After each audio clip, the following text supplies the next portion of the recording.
mu sha dariya da wannan. Labarin wani Kanuri ne. Wani Kanuri ne yana neman aiki sai aka yi sa'a ya samu aiki a filin jirgin sama. Aikinsa shine share-sharen ciki da wajen jirgi. Kwatsam wata rana yana sharan jirgi sai ya tsinta wata littafi a cikin jirgi wadda aka rubuta koyon jirgi a sauƙaƙe.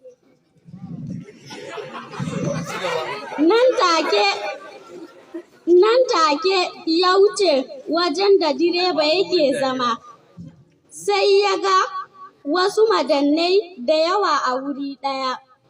Nan take ya buɗe shafin farko na littafi, sai ya ga an saka idan kana son kunna jirgi, danna fari, sai ya danna, jirgi ya tashi.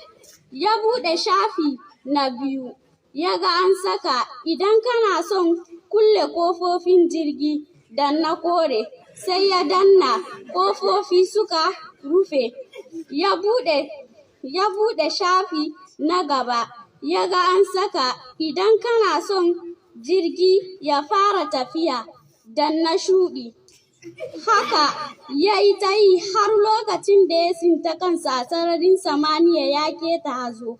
Lokacin da ya buɗe shafi na ƙarshe, sai ya ga an saka bayanin saukan jirgi sai a littafi na biyu.